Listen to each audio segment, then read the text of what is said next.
Princípio 3. Aprender humildemente. Dia 16. Poder estelar. Descobrindo seu propósito na vida. Mire na lua. Ainda que erre, você estará entre as estrelas. Liz Brown.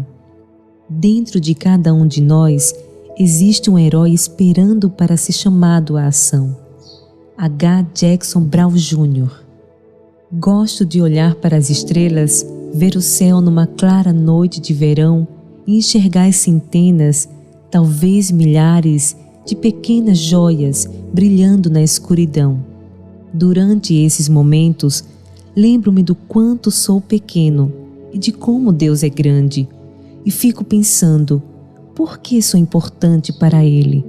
Por que não estou perdido num mar de 7 bilhões de pessoas na Terra, do mesmo modo que a Polaris e a Estrela do Norte se misturam entre as luzes piscantes da Via Láctea? Em um de seus poemas, que chamamos de Salmos, Davi revela o mesmo questionamento. Quando admirado olho o céu à noite, o céu que tu criaste com as tuas mãos, quando vejo a lua e as estrelas que lançaste no espaço, fico pensando, afinal, por que Deus foi dar tanta atenção a essa coisa tão pequena que é o homem? Por que ele procura se aproximar de nós? No entanto, o homem é apenas um pouco menor do que Deus. Salmos 8, de 3 a 5. Temos aqui uma pessoa muito importante de sua época, um homem a quem Deus escolheu no meio de uma obscuridade e ungiu como rei de Israel, perguntando por que Deus o criou. Em outras palavras, Davi disse: Deus, quando olho para tudo que o Senhor criou, sinto que sou um cisco de poeira. Quem sou eu e qual é o meu lugar? Qual é minha localização, meu lugar, minha posição no grande plano da vida? O Senhor me criou para que eu fosse o quê? A resposta à pergunta de Davi é a mesma que Deus tem para nós hoje. Deus reitera de maneira enfática: você significa muito para mim. Tenho um grande propósito para a sua vida. Eu tinha uma razão específica para criá-lo do modo como fiz. Ele nos conhece intimamente e não nos perde na multidão. Não se esquece de nós, nem nos deixa, mesmo quando talvez pensemos o contrário. Agora que estamos na 3ª sessão deste livro, Aprender Humildemente, começamos com uma de nossas perguntas mais fundamentais e constantes: quem eu realmente sou? Durante toda a vida, estamos sempre aprendendo mais sobre a personalidade de Deus e o seu amor por nós, do mesmo modo que aprendemos sobre nós mesmos. Tenhamos 4 semanas ou 4 décadas de vida pela frente, devemos ser aprendizes por toda a vida, mudando e amadurecendo através das muitas fases, circunstâncias, provações e triunfos.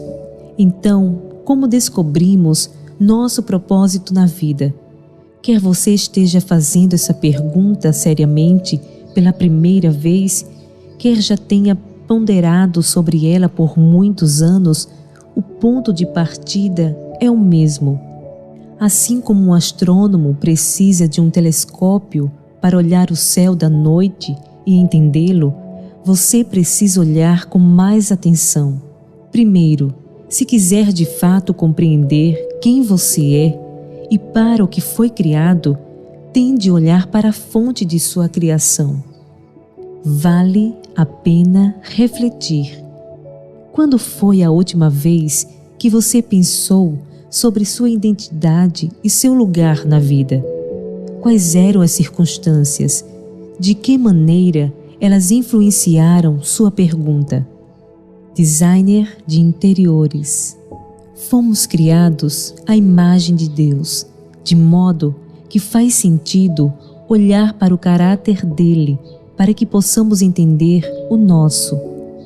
Em sua carta aos Romanos, Paulo escreveu: pois desde a criação do mundo, os atributos invisíveis de Deus, seu eterno poder e sua natureza divina, têm sido vistos claramente. Romanos 1:20. Paulo estabelece a correspondência entre a criação e o Criador.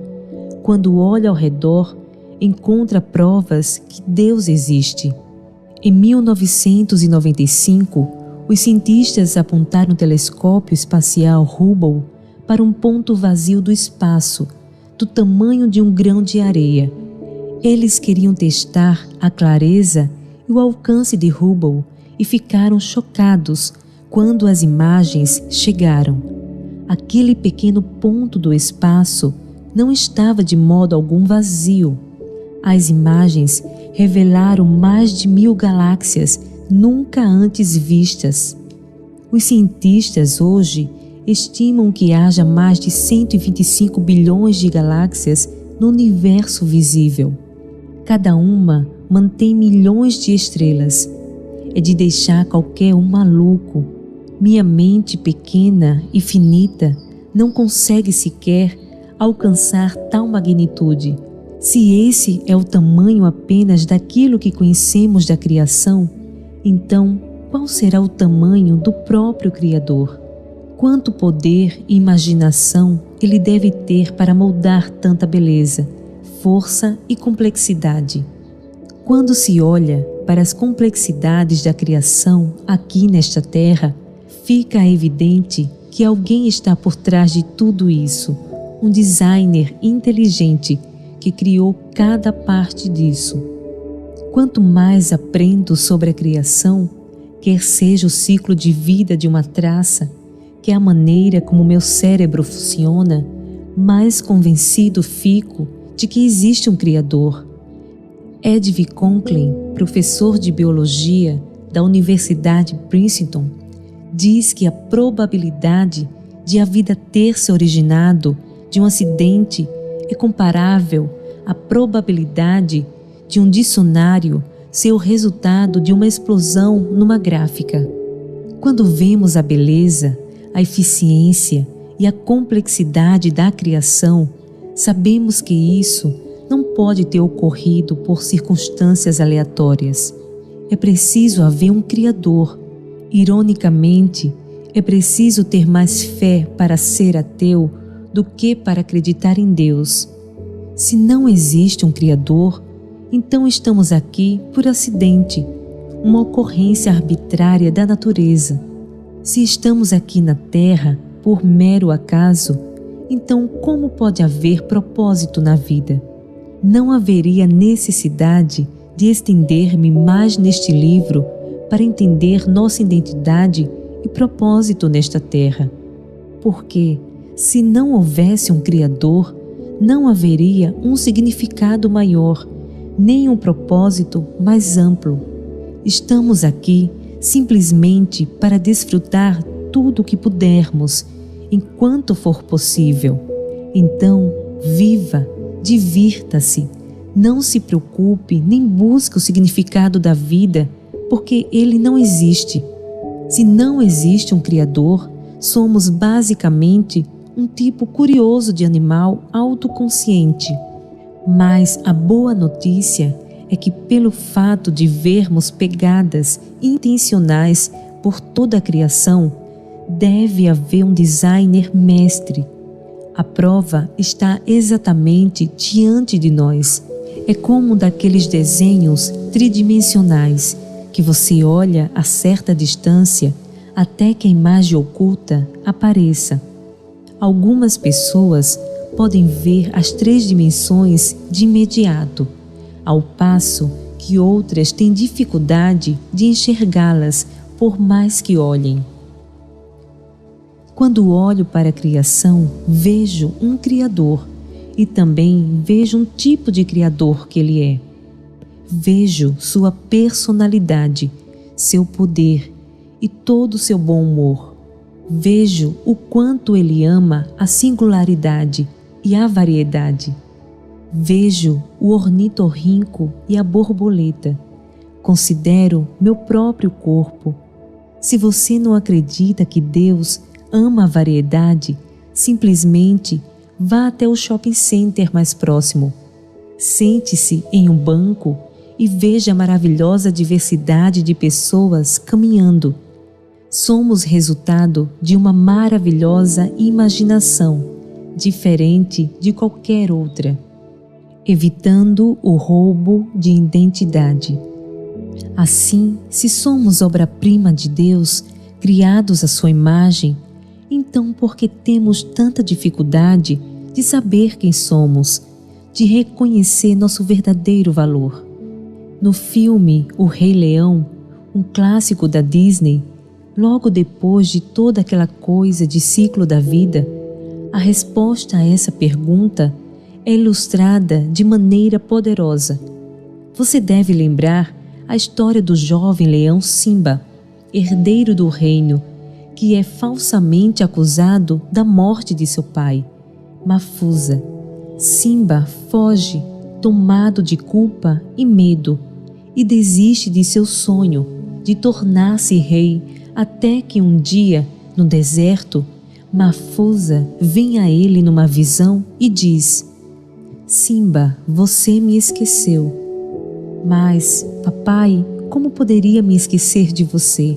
Simba diz: você se esqueceu de quem você é e, portanto, esqueceu-se de mim. Lembre-se de quem você é. Você é meu filho, o único rei verdadeiro. Seu pai responde. Gosto muito dessa cena, porque reforça uma verdade essencial sobre quem nós somos. Deus está dizendo a todos nós hoje: lembre-se de quem você é. Você é meu filho. Você é o filho do rei. Hoje em dia, muitas pessoas se esqueceram do seu Criador e assim perderam completamente o propósito e o significado da vida. Elas não estão de fato vivendo, mas apenas existindo. Não sabem qual é o seu lugar na vida, porque esqueceram de quem são e, portanto, esqueceram quem são. Em muitos casos, elas foram ajudadas no processo de esquecimento e na perda da visão de sua verdadeira identidade. Na era supertecnológica em que vivemos, ouvimos muito sobre o perigo dos ladrões de identidade e como evitá-los. Assim, navegamos apenas em sites seguros, aqueles que usam criptografia e outras salvaguardas contra um hacker que pode roubar nossos dados vitais e, com eles, nossa identidade. Mas o roubo de identidade não é um fenômeno novo. De fato, é um dos crimes mais antigos, a estratégia número 1 de nosso inimigo. Ele quer roubar-lhe a consciência de quem realmente você é. Enquanto o propósito de Deus é dar-lhe vida plena, Satanás armou um plano para que você se contente com bem menos do que aquilo para o que foi criado. O plano do ladrão é roubar, matar e destruir. Ele sabe que se conseguir roubar sua identidade, poderá destruir seus sonhos e seu propósito na vida. Precisamos estar sempre conscientes de que estamos no centro de uma batalha épica. Como disse C.S. Lewis, não há terreno neutro no universo. Todo metro quadrado, a cada fração de segundo, é área pedida por Deus e reclamada por Satanás. Satanás vem até nós e sussurra: você não tem valor. Deus jamais poderá usá-lo. Na verdade, Deus tem vergonha de você porque você estragou tudo. Estragou tudo muitas e muitas vezes. Você não merece mais nada. Deus se esqueceu de você porque você deixou de viver aquilo que Ele esperava. Você não tem talento suficiente. Você usa outras pessoas, mas não vai usá-lo. Deus não pode usá-lo. Você não é suficientemente espiritual, esperto, dedicado e forte. Isso lhe parece familiar? O inimigo tenta minar nossa confiança naquilo que fomos criados para ser, mas Deus constantemente nos diz: lembre-se de quem você é. Você é meu filho, é um filho do Rei. Essa é a sua verdadeira identidade. Você está perdoado. Vejo-o como justo diante de mim. Você me é muito valioso. Considero-o tão digno que vim a esta terra e morri por você.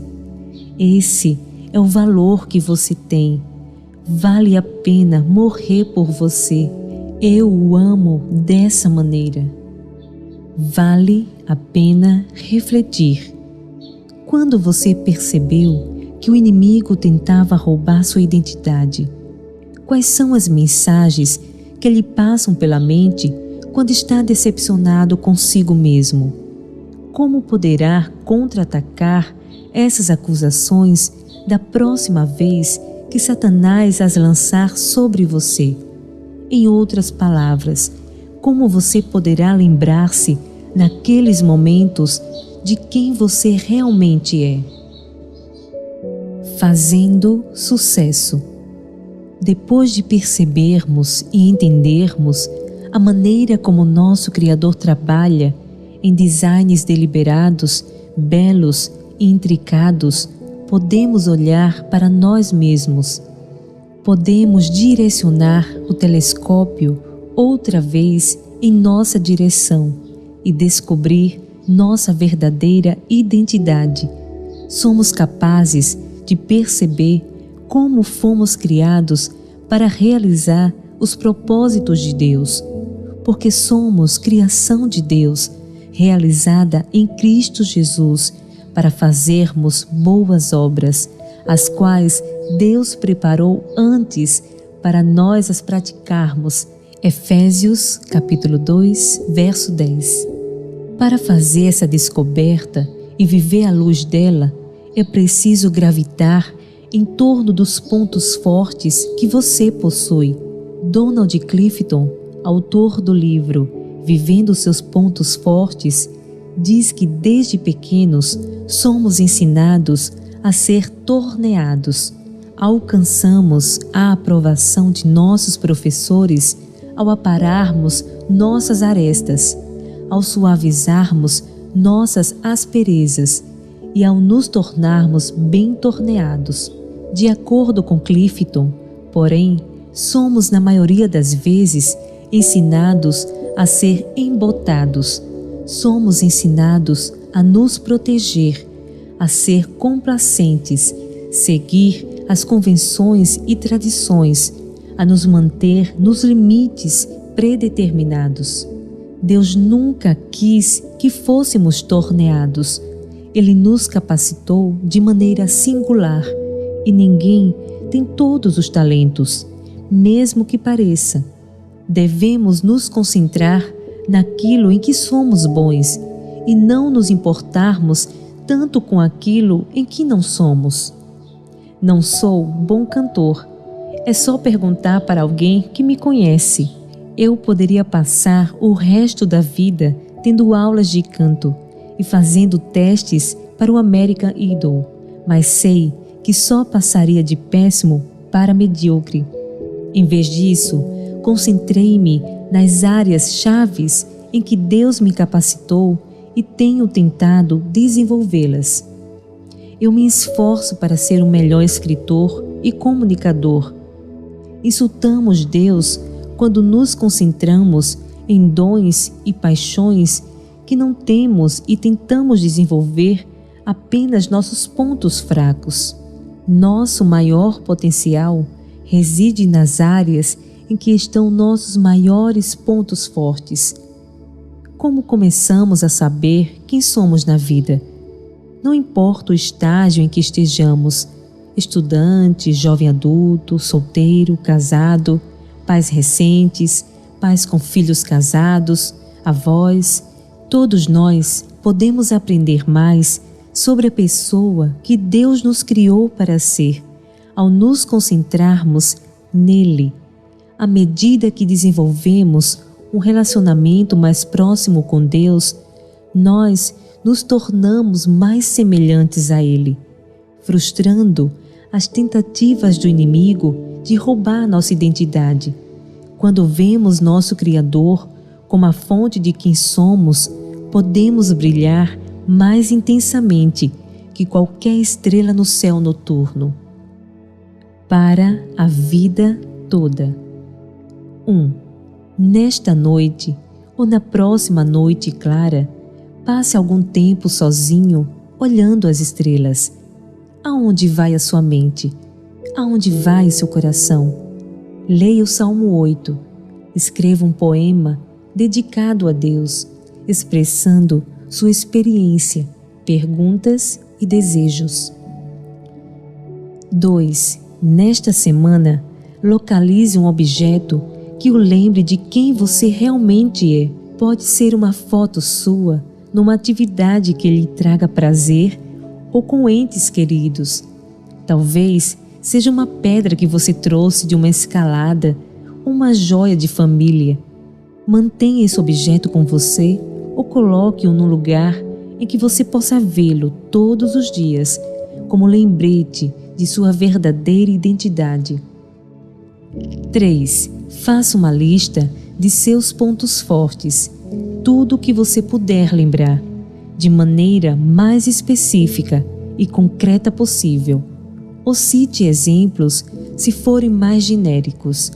Em vez de dizer que é criativo, seja mais específico e diga que é um pintor talentoso. Releia a lista e, ao lado de cada item, cite quanto tempo na semana passada você dedicou ao uso ou aperfeiçoamento deste talento.